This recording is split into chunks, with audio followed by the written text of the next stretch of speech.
Aqui é a parte 2, onde eu falo sobre CME, métodos de reprocessamento de produtos para saúde, desinfecção, e eu parei no vídeo anterior na desinfecção de alto nível, falando sobre os principais agentes químicos nessa desinfecção.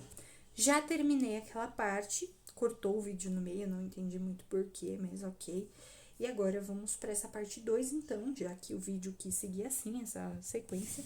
Então, parte 2 é a desinfecção de nível intermediário. Vou retomar a definição de desinfecção, que é o processo de eliminação dos micro-organismos presentes nos produtos de assistência à saúde. Sendo assim, ele tem um menor poder letal que a esterilização, mas é um processo muito importante. E há um espectro com relação aos agentes de desinfecção. Então, a gente tem uma classificação de desinfecção, que é a desinfecção de alto nível, que é utilizada, como a gente falou anteriormente, para eliminar micro-organismos em sua forma vegetativa, micobactéria, fungos, vírus e esporos, e grande parte dos esporos bacterianos. Ele é utilizado aí para desinfecção de PPS semicríticos, que entram em contato com pele ou mucosa não íntegra, por exemplo, a gente deu exemplo lá do endoscópio. E agora nós vamos para a desinfecção de nível intermediário ou nível médio. Médio nível, tanto faz.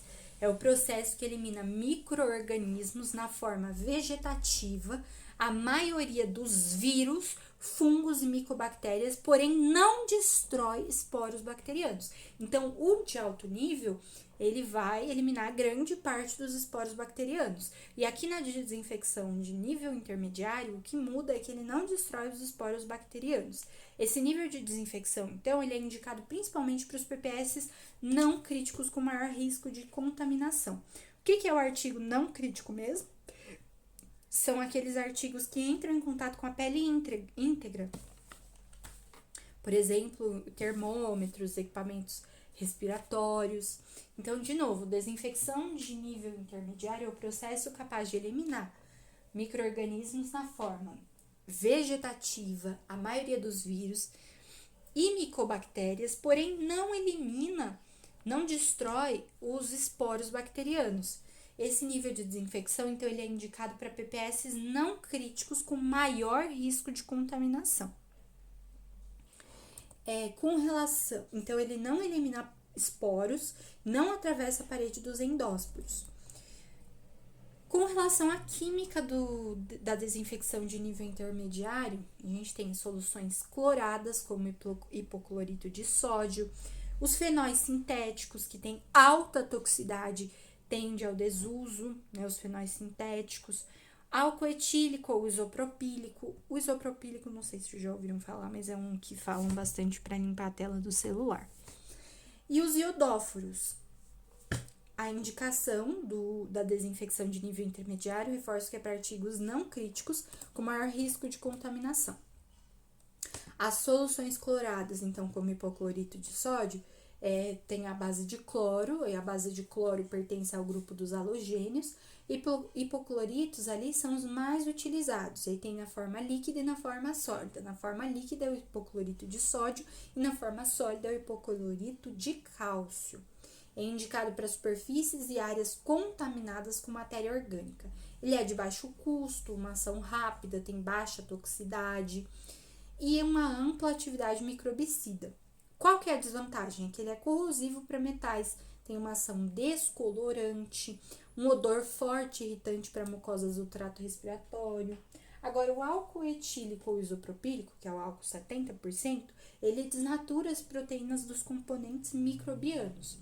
Bactericida em 10 segundos. Ele tem uma potente ação contra vírus e micobactérias em 30 segundos, sem ação esporicida. Óbvio, desinfecção em nível intermediário não tem ação contra esporos e é muito utilizado em equipamentos e superfícies. Qual que é a desvantagem do álcool etílico ou isopropílico? Que ele danifica instrumentos ópticos e causa o ressecamento da pele. Os componentes fenólicos são aqueles que eu falei que são os mais irritantes, são os mais tóxicos. Ele inativa enzimas essenciais e na perda de metabólitos pela parede celular. Possui uma ação bactericida e tuberculicida. Apresenta ali um efeito residual, utilizado em pisos, paredes e mobiliários hospitalares. Qual que é a desvantagem? A despigmentação da pele, por isso que ele é tóxico, e a irritação do tecido. Os compostos iodados ou iodóforos, eles possuem uma ação antimicrobiana ampla, são usados em algumas situações específicas em serviço de saúde e antisepsia da pele. Situações em que deve haver cuidado ou evitar os iodóforos. Pacientes com alergia ao iodo, obviamente. O uso prolongado em feridas extensas, porque tem o risco de absorção sistêmica. Em recém-nascidos também, principalmente os prematuros, por conta do risco de alterações da tireoide. E assim, atualmente, para a asepsia da pele, muitas vezes os iodóforos são substituídos ou alternados com a clorexidina, porque a clorexidina tem um maior efeito residual e menos, como eu posso dizer, ela tem uma menor interferência da matéria orgânica. Quais são os materiais que recebem desinfecção intermediária? Estetoscópios, braçadeiras de pressão arterial, macas e mobiliário hospitalar, superfícies de equipamentos e monitores e suportes. Uma coisa que a gente não falou foi sobre a desinfecção de alto nível ainda. Então, perceba que eu estava falando da de nível intermediário, agora eu vou falar da desinfecção de alto nível. Vou até repetir. A desinfecção de alto nível, ela é para PPS semicríticos que possuem interação com pele ou mucosa não íntegra, né? Que entram, né, que penetram em contato com mucosas ou pele não íntegra, como, por exemplo, ali o endoscópio, né, e é capaz de eliminar os micro-organismos na forma vegetativa, fungo, vírus, micobactérias e endósporos bacterianos, né, os esporos bacterianos.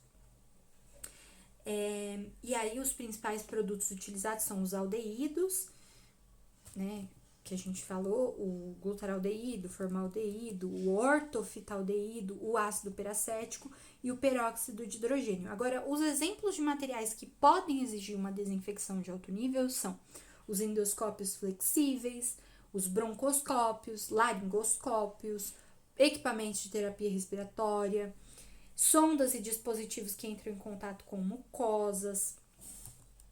E aí, as etapas importantes antes da desinfecção de alto nível envolvem uma limpeza prévia rigorosa, um enxágue, imersão no desinfetante pelo tempo recomendado, um enxágue final e uma secagem e armazenamento adequado. Agora, de nível intermediário, vou repetir também, que é um processo que elimina micro-organismos na forma vegetativa, a maioria dos fungos, dos vírus, aliás, dos fungos e micobactérias, mas não destrói esporos bacterianos. É indicado principalmente para PPS não críticos com maior risco de contaminação. Lembrando que os não críticos, eles entram em contato com a pele íntegra. Então, ele não elimina esporos, diferente da desinfecção de alto nível. E aí, a de nível intermediário, então, envolve soluções cloradas, como hipoclorito, na forma líquida, o hipoclorito de sódio, na forma sólida, o hipoclorito de cálcio, os fenóis sintéticos, que são mais tóxicos, tendem até ao desuso, o álcool etílico ou isopropílico, que também promove ressecamento de pele, e os iodóforos, que eles são... Agora eles têm sido substituídos pela clorexidina, e tem que tomar cuidado por conta dos pacientes com alergia a iodo, a recém-nascido, para não alterar a tireoide, né, as funções dessa glândula. E aí, quais os exemplos de materiais que recebem a desinfecção intermediária? Estetoscópios, braçadeiras de pressão arterial, macas e mobiliário hospitalar, superfícies de equipamentos e monitores e suportes.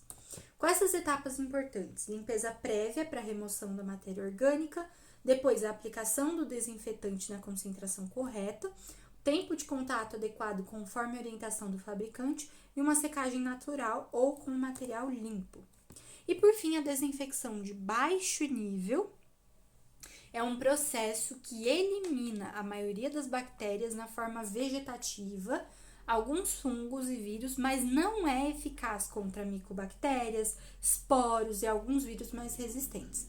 Esse tipo de desinfecção é indicado para PPS não críticos, ou seja, aqueles que entram em contato apenas com a pele íntegra e superfícies ambientais.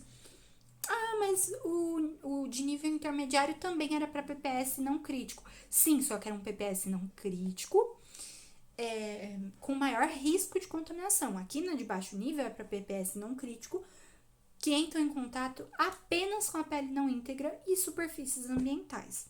Então, utiliza soluções de quaternário de amônia, biguanida e odóforos.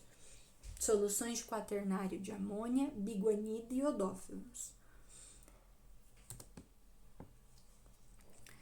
O que seria, então, voltando, né? Desinfecção de baixo nível, ela elimina apenas bactérias vegetativas, alguns fungos e alguns vírus. Não elimina esporos nem micobactérias. E age aí sobre artigos não críticos e superfícies. Envolve soluções de quaternário de amônia, biguanidas e iodóforos. Biguanidas nada mais nada menos do que a clorexidina. É eficiente sobre um amplo espectro de micro-organismos ativos, sobre as bactérias gram-positiva e gram-negativa, Staphylococcus sp, Salmonella sp, Pseudomonas sp, Klebsiella pneumoniae, Enterococcus sp, Escherichia coli, Proteus sp, Serratia sp, entre outras. Tem uma ação bactericida e virucida, também é efetivo sobre fungos, atuando bem mesmo em presença de matéria orgânica e água dura. A biguanina é ativa contra bactérias resistentes aos antibióticos e bactérias causadoras de odores.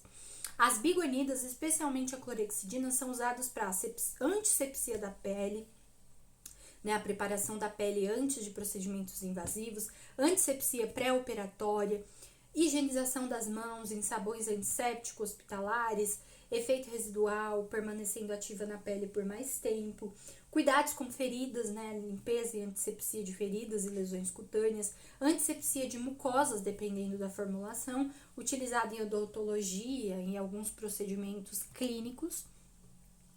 E quais são as vantagens da biguanida? Tem uma ação rápida, tem um efeito residual prolongado, tem menor inativação por matéria orgânica quando comparada a alguns antissépticos, e aí só que tem umas limitações. Quais seriam? Pode causar irritação cutânea em algumas pessoas, não age sobre esporos bacterianos e a gente tem que evitar ao máximo o contato com os olhos, o ouvido médio e o sistema nervoso central. Os iodóforos. Peraí que a gente tá na baixo nível já, né? Iodóforos, esses compostos são menos ativos que os hipocloritos, mas são sanitizantes e desinfetantes eficazes. Os iodóforos se ligam aos radicais sulfúricos de proteínas como a cisteína, causando a inativação e danos à parede celular. O quaternário de amônia tem uma capacidade muito boa em remover sujidade. Ele é muito utilizado na limpeza de mobiliário e superfícies hospitalares. Possui ação contra bactérias e alguns vírus, inativa as enzimas, desnatura as proteínas e causa uma ruptura da membrana celular. O bom é que ele tem baixa toxicidade e tem uma alta compatibilidade. Só que a desvantagem é que ele tem uma capacidade microbicida prejudicada quando se utiliza uma água dura na diluição. E aí forma um precipitado insolúvel. Quais são os materiais e superfícies que recebem uma desinfecção de baixo nível? Pisos e paredes, mobiliário hospitalar, grades de leitos, mesas e bancadas e suportes de soro. Quais são as etapas importantes do processo? A limpeza prévia para a remoção de sujidade e matéria orgânica, a aplicação do desinfetante na concentração recomendada, aí respeita ali o tempo de contato indicado pelo fabricante e uma secagem adequada da superfície. E agora, quais são os métodos de desinfecção? Peraí. Vou deixar aqui nessa tela. Vou deixar nessa tela que tem um resumão. E aí eu vou falar dos métodos de desinfecção. Tem o método físico, método químico e tem o método físico-químico. O método físico, ele age por ação térmica, como a pasteurização e termodesinfecção. Então, o método de desinfecção físico, ele age por ação térmica, como a pasteurização e a termodesinfecção. Pasteurização e termodesinfecção é um método de desinfecção físico, ele age por ação térmica. Agora, o químico, ele age pelo uso de desinfetantes químicos, por exemplo, os aldeídos, ácido peracético, soluções cloradas, etc. Então, quem age pelo uso de desinfetantes químicos é um método de desinfecção químico. Método de desinfecção físico seria a ação por agir por ação térmica, né? Desinfecção ou pasteurização. E agora os métodos de desinfecção físico-químicos, eles acontecem quando associam agentes químicos a parâmetros físicos em processos automatizados.